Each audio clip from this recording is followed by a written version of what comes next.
As we listen to Karen's beautiful prelude, let's quiet our minds and open our hearts, silence our cell phones, maybe even put them away entirely, and give ourselves a chance to unplug, relax, and enjoy some fellowship.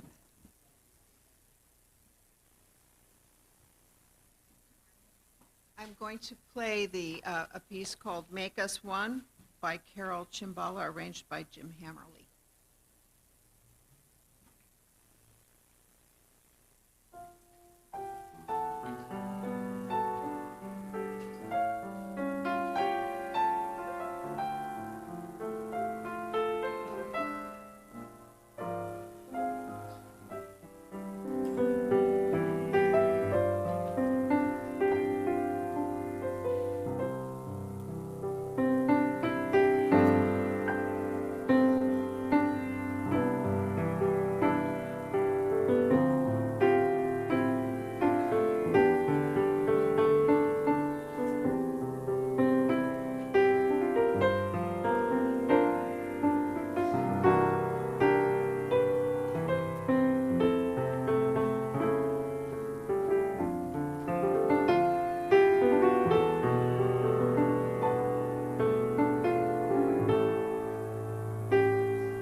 Welcome to our Sunday morning gathering of Summit Unitarian Universalist Fellowship. I'm Stacy Sasaki. I'm 66 years old. I don't know if that's too much information. I used to be 5'8", not sure anymore. I have red hair, I'm wearing purple glasses, and I'm wearing fall colors. And we are so glad that you've chosen to join us today, whether you're here in the sanctuary or joining us virtually on Zoom. Summit is a liberal religious community bound together by shared principles drawn from world religions, humanist teachings, nature and science, philosophy, and personal practices. We aspire to be a religion of love and inclusion. The mission of Summit is to commit ourselves to building a more compassionate, just, and sustainable world. If you're new to Unitarian Universalism or to Summit and would like to know more about us, we invite you to go to our website, summituuf.org, click on the visitors button, and fill out an online connection card. Someone will follow up with you, and if you're present, feel free to visit the visitors table outside and ask questions. Now we have some announcements. Al?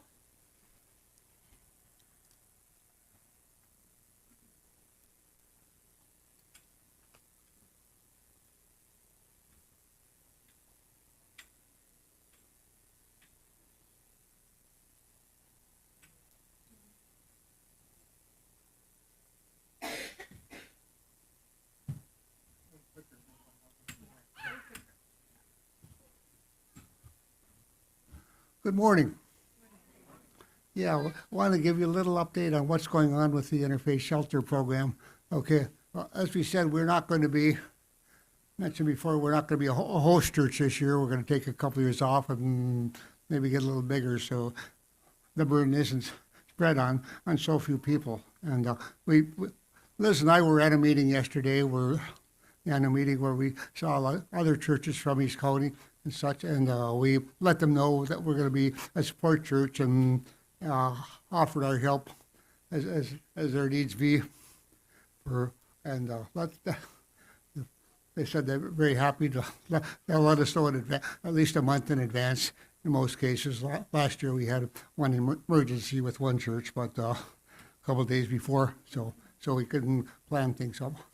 Okay, what else the Social Justice and Action Committee has been thinking about is the El Nino program. That's true with the Interfaith Shelter also. And what this program involves is a family that's been abused, domestic abuse with children. They get an apartment for a year.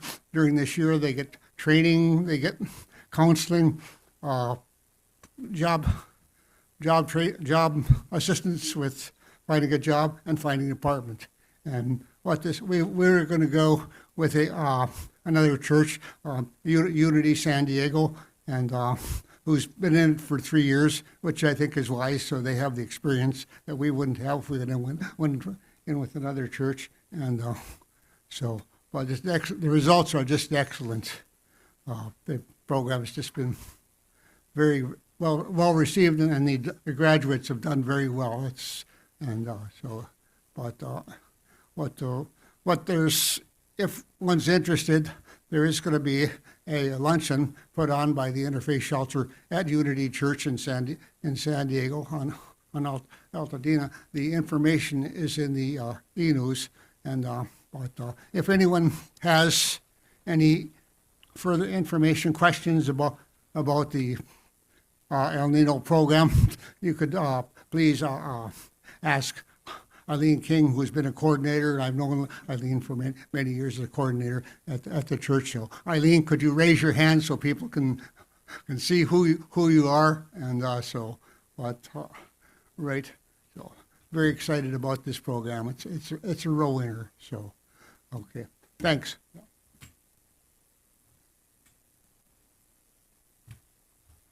Shannon?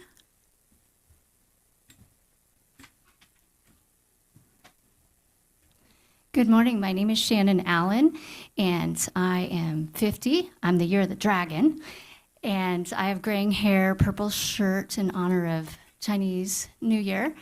And in case you haven't heard, we are having a party. On November 16th, we are having our annual auction. I'm one of the co-chairs. The auction helps to fund the bills for the property, but also helps to fund the Social Justice Committee projects that they're doing. So it is an opportunity to have fun, but also raise money for these very wonderful things that we're doing. Now, the dragon, this is the year of the dragon, and the dragon represents enthusiasm. And so we have hired some performers to help us party. And I have a little clip here.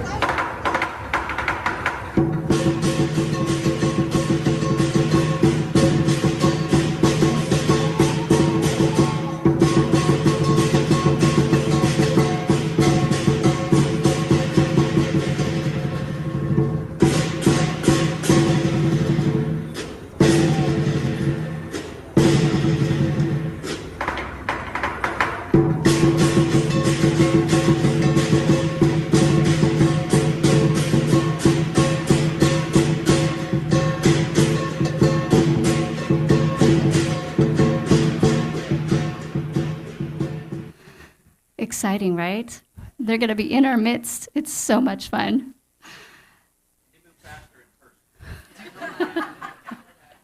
Not as much as a delay. Kites are ceremonial in Chinese culture, so we have started to put up kites. They also help to ward off bad luck.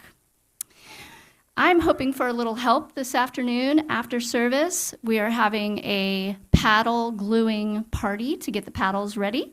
So we will be in the salon. Please jump on over and help us out. We have also extended our donation deadline so we can get those last-minute donations in. November 3rd is our deadline. Hope to see what you have to offer. Thanks so much.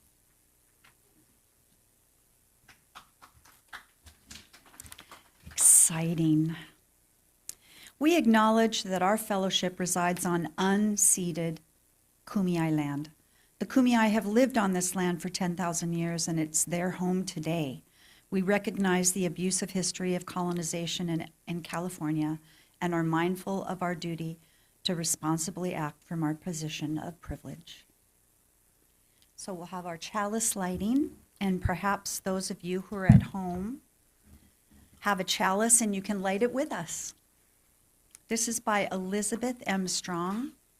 Our Unitarian heritage bids us light our chalice in the name of freedom, in the light of reason, in actions of tolerance.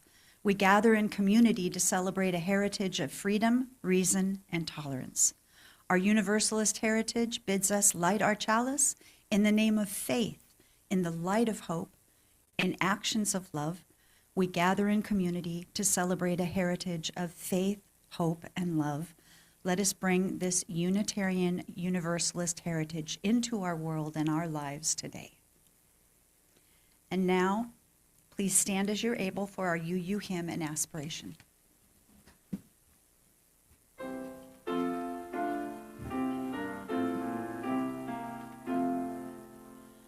From all who dwell below the skies, let faith and hope with love all rise. Let beauty, truth, and good be sung through every land by every tongue. Que todos bajo el gran sol, su esperanza fe amor, verdad y belleza cantando de cada tierra, cada voz. May love be the spirit of this fellowship. May the quest for truth be its sacrament and service be its prayer. To dwell together in peace, to seek knowledge and freedom, and to help one another in fellowship. This is our aspiration.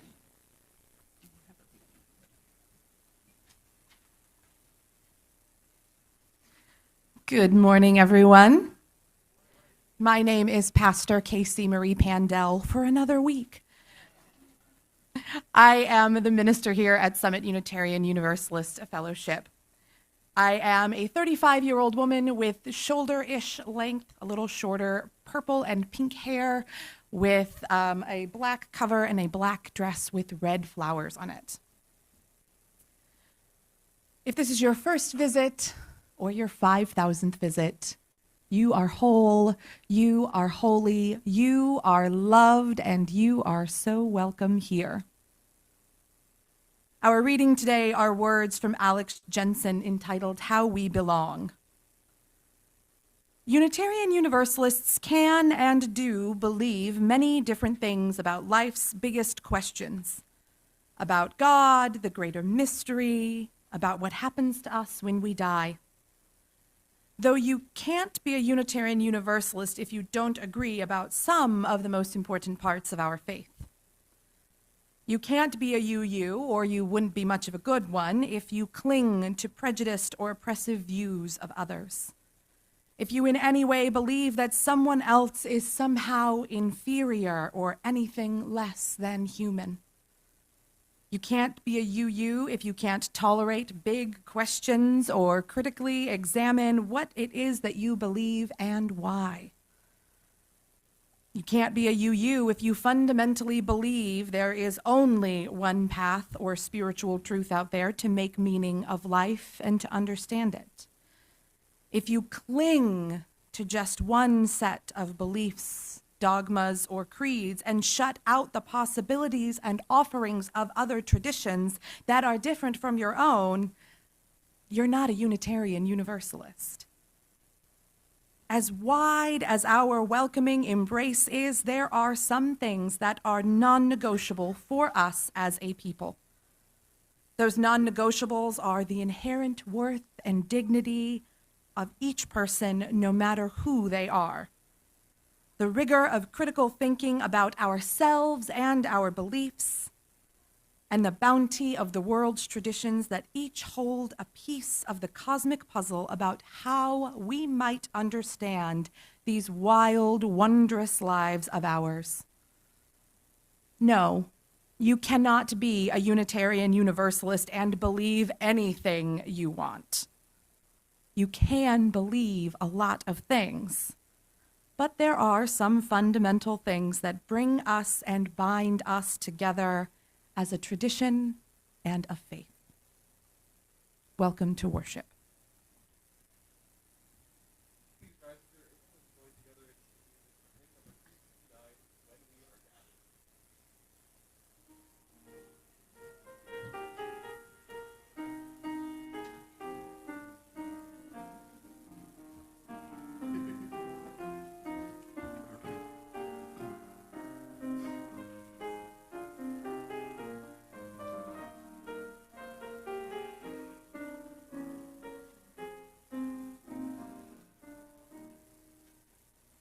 When we are gathered for a time of worship and of song, let none forget the joys and griefs that mar each path of life, and thus we reach for those who love.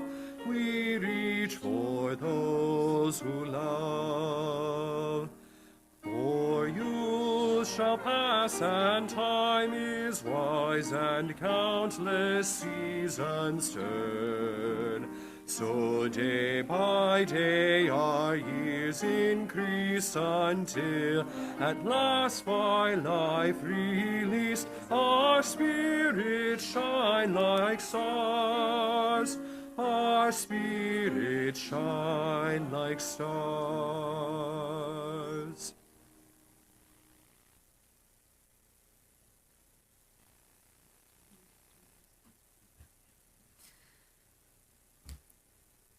Joys and concerns can be emailed or texted to myself or Stacy Sasaki throughout the week, or can be handwritten up near the chancel on a Sunday morning.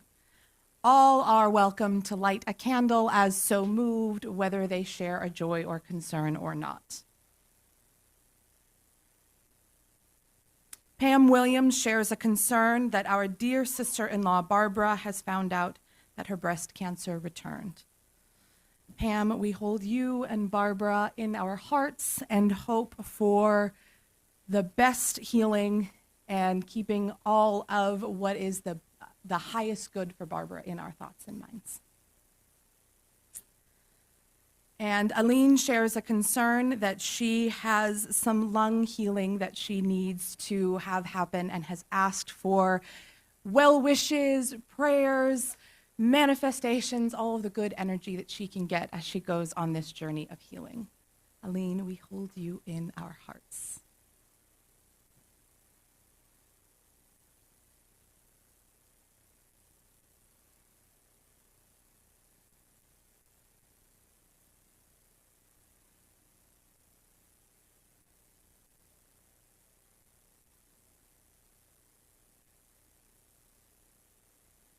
And we know that not all joys or concerns are spoken. For those as well, we hold you in our hearts. I would like to invite our Director of Religious Exploration, Mary Carter Vale. Good morning. My name is Mary Carter Vale. I am a 61-year-old woman wearing a black dress with some colorful patterns on it, and I have glasses and shoulder length, graying red hair. So, let's see. Put this down for a minute because I have to get my prop set up. Are there any young people who want to come up to get a better look at the story? Whoops. You guys want to come up? Anybody want to come up? I might need some help. This is a story about camels.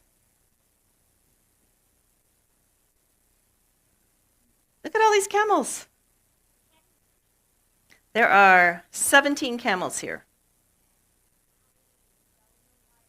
I don't either. Well, I do. I'm going to reveal the great mystery of the camels here right now. So this is a story about deep listening from Soul Matters, which is a service we subscribe to get our themes and to get resources to help with services as well as RE.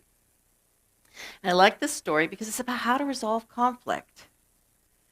So has anybody ever been in a disagreement with somebody? Wow, yeah. There's conflict's just a normal part of life, right?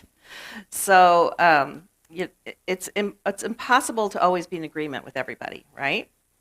But there are some ways disagreeing can cause us to feel angry, have big feelings in our body, right? Sometimes it's so important to be right. Get these big feelings. And there are ways of disagreeing that can also help us to understand each other better. So sometimes when you really disagree, it's an invitation for deeper understanding, right? So with our theme of deep listening, I wanted to share this story with you about 3 brothers. So once upon a time, there was a father who left 17 camels to his 3 sons in his will. When the sons read the father's will, they immediately began to disagree. You see, the will said that the eldest son would get half of the 17 camels. Well, the middle son should be given a third, and the youngest should have 1/9 of the 17 camels. Does that math? Whoops, there goes, knocked it down. Does that math? Can we divide 17 in half? Can we cut it into 3? No, or a 9? That would be really hard for the camels to divide them that way. They might not function very well. So they argued, and they were mad about this. They were furious with their father and with each other because they couldn't come to an agreement on how to deal with it. And how could they divide them? So after much arguing, they decided to go to a wise one to help them. So the wise one listened patiently about the camels and the whole matter of dividing 17, so that half would go to the eldest, a third to the middle, and a 9th to the youngest. And after listening and giving it much thought, the wise man brought one of his own camels and added it in. So now we have how many camels? 17 plus 1 is 18 camels. So this green camel, this is the wise man's camel, the 18th camel. So he added his camel, and that increased it to 18 camels. So the brothers began to disagree again. That's not fair. That's cheating. That's not what the will said. They all yelled. But the wise man simply continued. Half of 18 is what? 9. So 9 camels went to the older brother. And so that, how many that left us? 9 camels, right? So 1/3 of 18 is how much? Does anybody know what 1/3 of 18? Close. It's 6, Tigress. You almost had it. That was awesome. So 6 would go to the middle child, the middle son, and then 1/9 of 18 is not quite 4, 2. It was close. We're getting there. Lots of numbers. So if you add up 2 plus 6, that's 8, right? Is that right? Am I with us so far? And then you add in 9 to 8. How many do we have? 17. So the wise man, he took back his camel, and that was all neatly divided. It was a math problem all along, wasn't it? So that, and he kept his last camel, and he pointed to the camel that he had added as an extra and said, "Don't worry, I'll take that one away." So there's no leftovers. So the 18th camel is a reminder of what we should do when we're having a disagreement with someone or struggling to hear an opinion or a solution that is different from our own.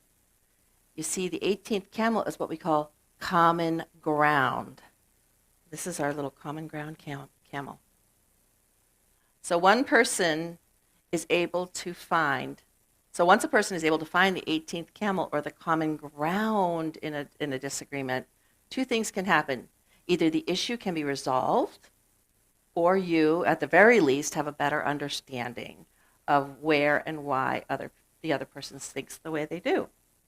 Now, that can be very difficult at times, but listening is the first step to finding common ground. It's the first step. It's the very first step. Listening, even when you disagree, is about trusting in a solution or the common ground can be found. So if you think there's no solution or common ground, then neither will be found. So this is your challenge. In the week and days ahead, many of us, kids and adults alike, do our best to listen for and try to find common ground and to bring the practice of deep listening into our living and loving. So this is also the invitation of covenant, as we have a common ground as a community. So I hope you like the story of the 18th camel. Yep. And we can all listen deeply and find common ground.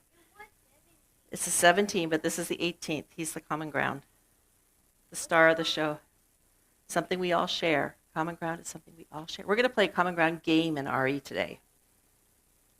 That's going to be fun. You guys ready to sing our song and head off? Nice. We love all the different textures and shapes of hair that we have, right? All right, so we have our Do Re Mi song. Are we ready to sing? Let's head back. One, each person is worthwhile. To be kind in all we do. Three, we help each other. Four, and search for what is true.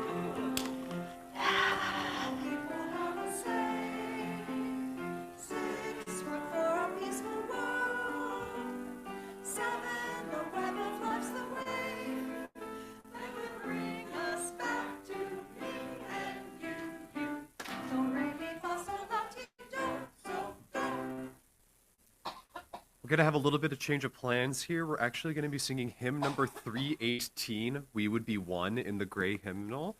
So please rise as you are able and join us in singing hymn number 318, We Would Be One.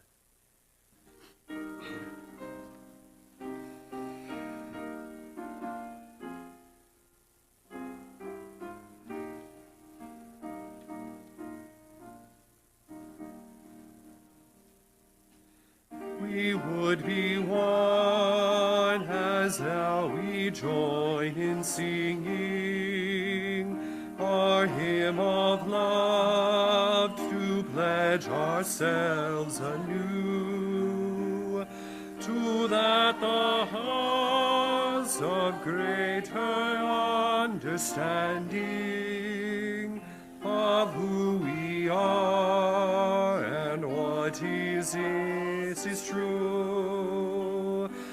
We would be one in living for each other to show the all a new community. We would be one in building for tomorrow a nobler world than we have known today. To that one in searching for that meaning which binds our hearts and points us our way. As one we pledge ourselves to greater service, with love and justice strive to make us free. Please welcome our pastor for one more week, Casey Marie Pandell, for her sermon, What's in a Name? In just a second, we have a meditation first, but thank you. Sorry. I promise, pastor for one more week doesn't mean I'm going anywhere. Title's just changing. Don't freak out. Our meditation today are words from Dina Vandiver entitled, We Find Our Salvation Here. Please join me in a time of silent prayer, meditation, or reflection.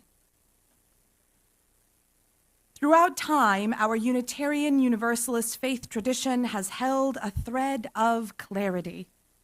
How we relate to each other creates the conditions of hell or heaven here on earth. We may not know or agree about what lies beyond this life, but it's our conviction that our actions and our inactions have consequences for the web of all existence.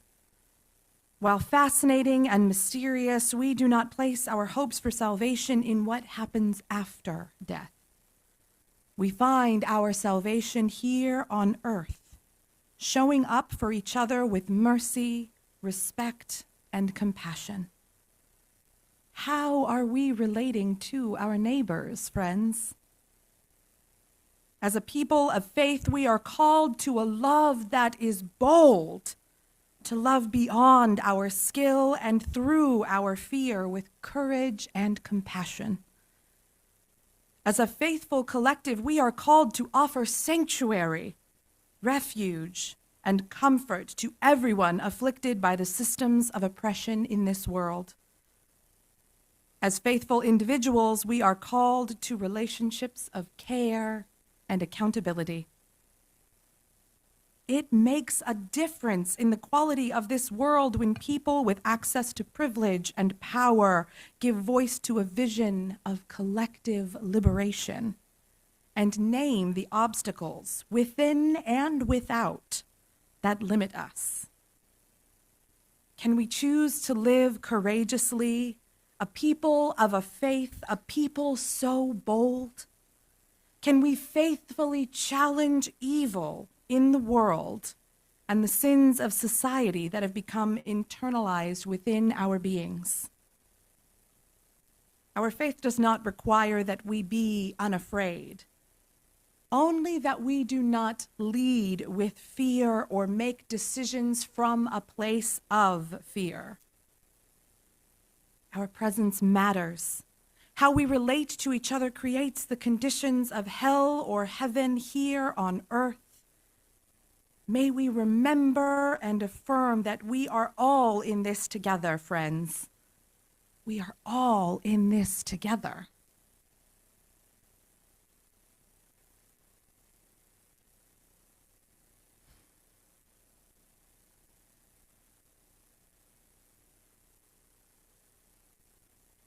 Amen. One of the steps to becoming a Unitarian Universalist minister involves pastoral care training. And when I did mine, we were under the supervision of the Rabbi Sarah Baruch at Cedars-Sinai Hospital in Beverly Hills. In my cohort, there were about 17 of us. I was one of 4 people in the whole cohort that was not Catholic or Jewish. I was one of 2 who did not believe strictly in the Abrahamic God, and I was the only Unitarian Universalist.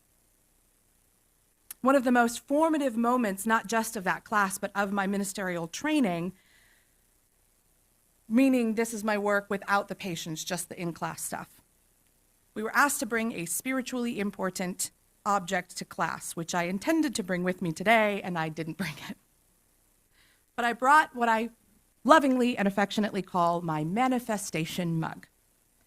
It is a black mug, about 16 ounces, stoneware, with the phases of the moon around the edges in gold paint.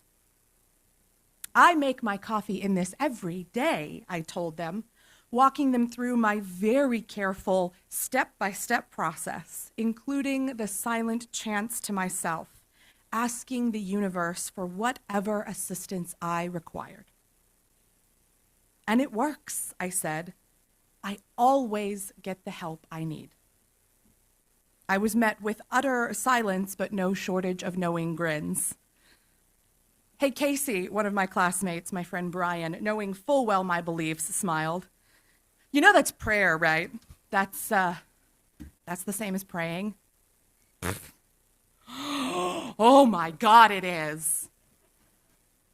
I was flabbergasted. I was so caught up in what I believed was the exceptionalism of Unitarian Universalism that I never for a second considered that maybe there were some practices that were similar between these traditional faiths and my own.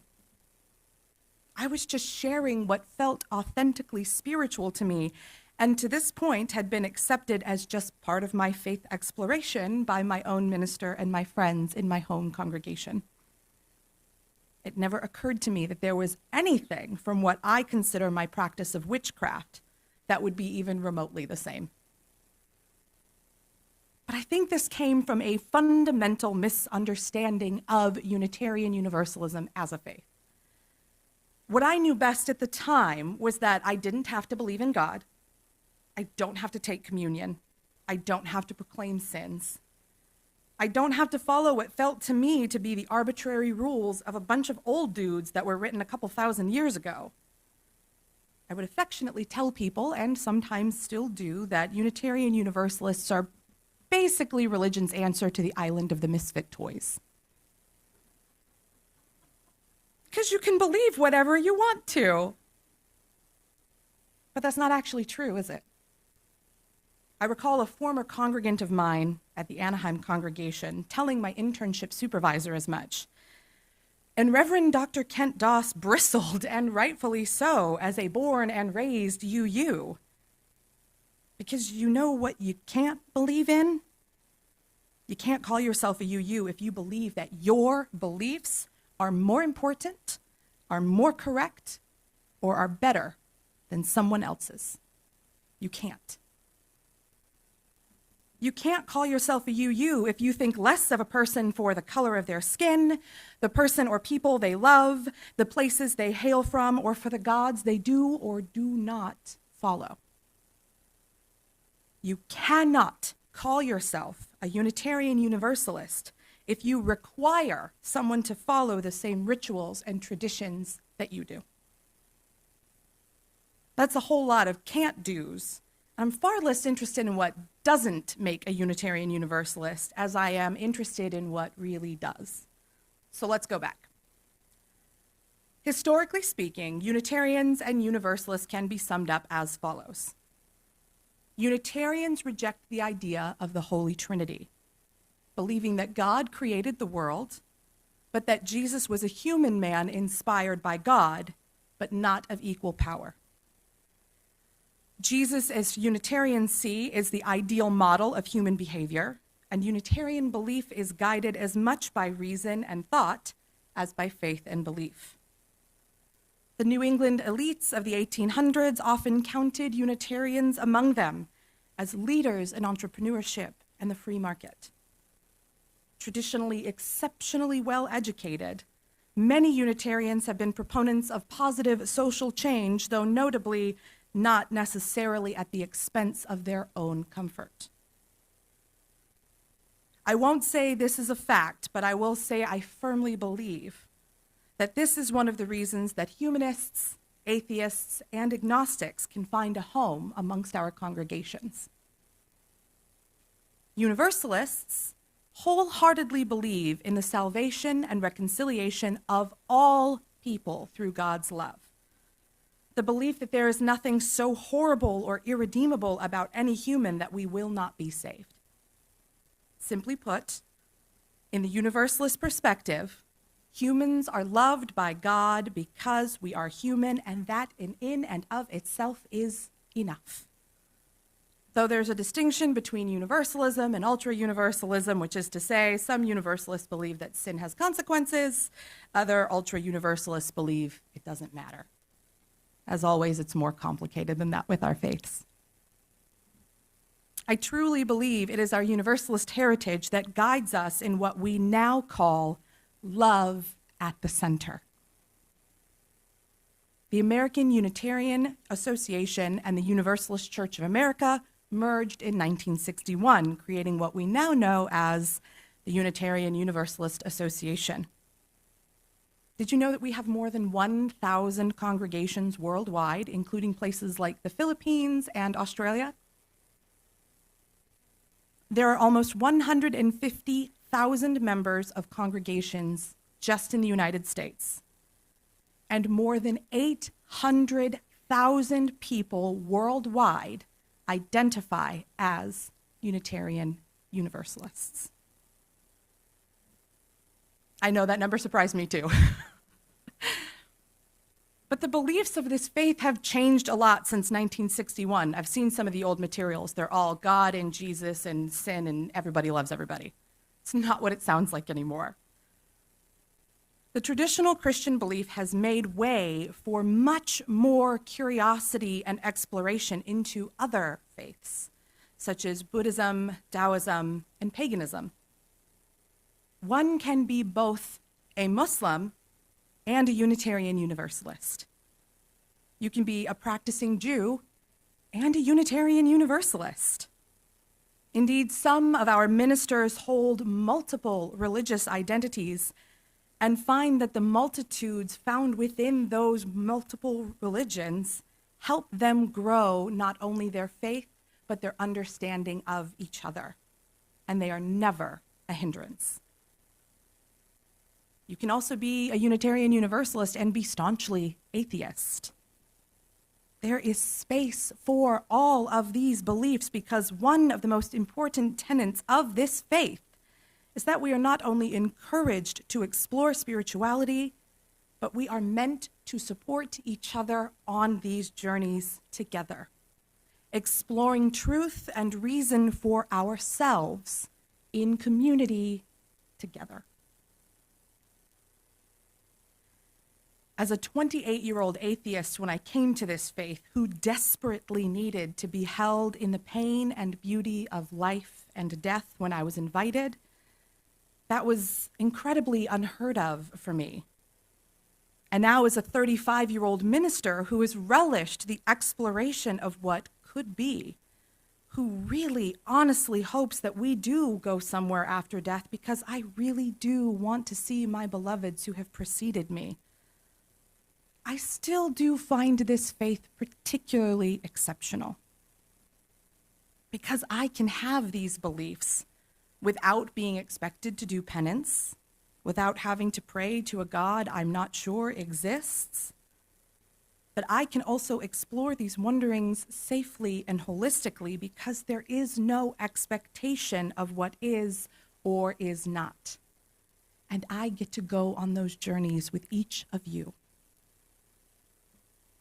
Except there is some expectation around behavior, and I think this is part of the sauce that really gets me where I find love for this faith as a communal force, not just in our individual searching. So we don't believe in a particular doctrine, but it is our responsibility to create heaven on earth, and we do that through relationship. This faith is born in some ways from the congregational church history. This is where we get our history of covenanting from, where we tell people loudly and proudly that we are not forced to choose this community together, but we choose to do so freely because we want to, embracing all of our individual gifts and beliefs. There's a term you may have heard floating around the last few years: 21st century Unitarian Universalist. And that's a title that I claim proudly.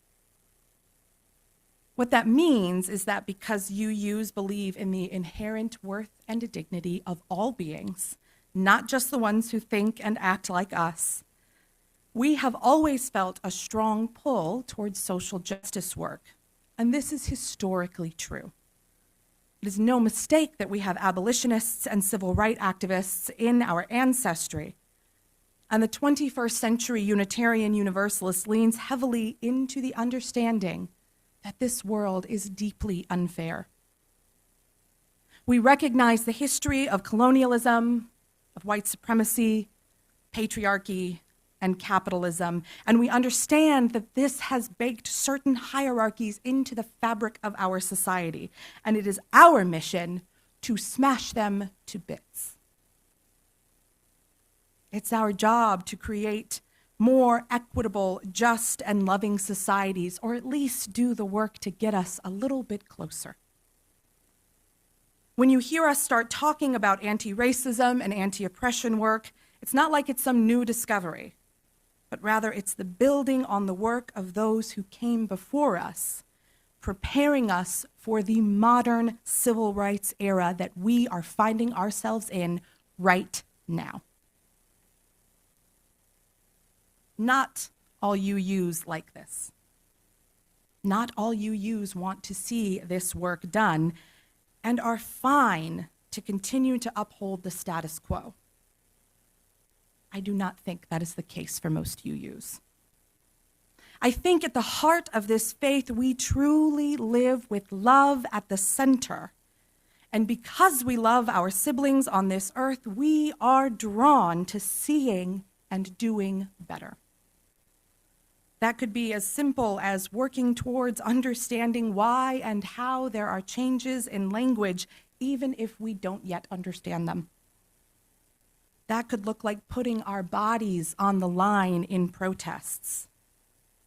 It could be the act of speaking out when we hear a racist joke or calling a family member in who has been transphobic. Simply the act of saying, I disagree, when someone is openly problematic, are all moves in the direction of justice and collective liberation. So yes, Unitarian Universalism is as much about what we aren't as what we are. About 20 years ago, the elevator pitch became a big part of this faith, where Unitarian Universalists were encouraged to come up with a way to explain who we are and what we believe in the amount of time it takes to do an elevator ride. I thought about mine while I was in Alabama last week with the UUA Transitions course, which we'll talk about at a later date. And while I'm not entirely satisfied with where my elevator pitch is right now, I'm sure it will continue to grow and change as my faith and my ministry do, and as I, as a Unitarian Universalist and as a minister, do. But here's my go at any rate. The modern Unitarian Universalist believes that every individual has the right to explore spirituality and religion for themselves, free from the constraints of dogma or doctrine. We believe all beings are beloved and worthy just because they are. We believe in a future where all are treated equitably, but recognize the inequalities in this world, and we seek to work to tear down the structures that uphold them. And at the center of it all, there is love. Love for our world, love for each other, and love for ourselves. I never really cared about religion growing up, but I've got to say, these days, I'm pretty proud to call myself a Unitarian Universalist. And I hope you are too. So may it be, and amen.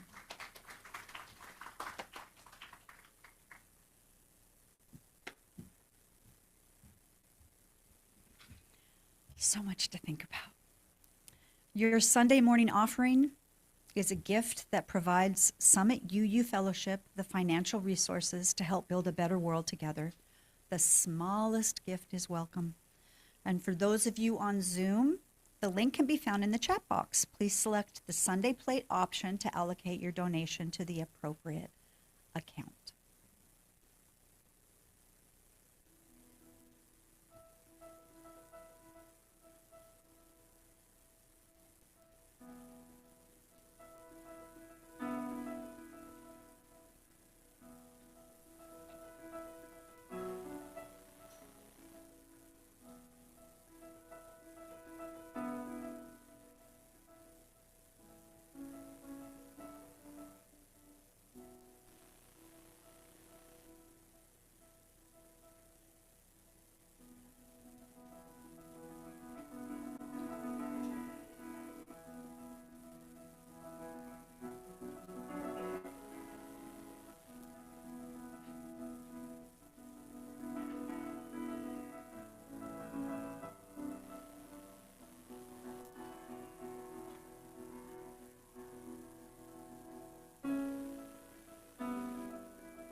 happy sigh.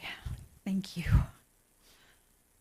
Stand as you are willing and able and join us in singing hymn number 86, Blessed Spirit of My Life. Duncan will be leading.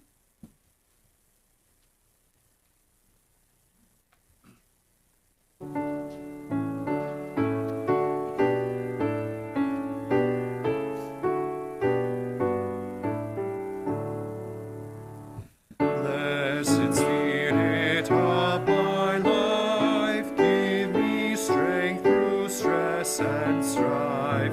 Help me live with dignity. Let me know serenity.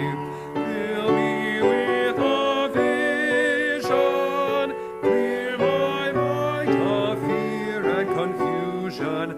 When my thoughts flow restlessly, let peace find a home in me. Spirit of great mystery, be the still small voice in me. Help me live with wordless creed as I comfort those in need. Fill me with compassion, be the source of my intuition. Then when life is done for me, let love be my legacy.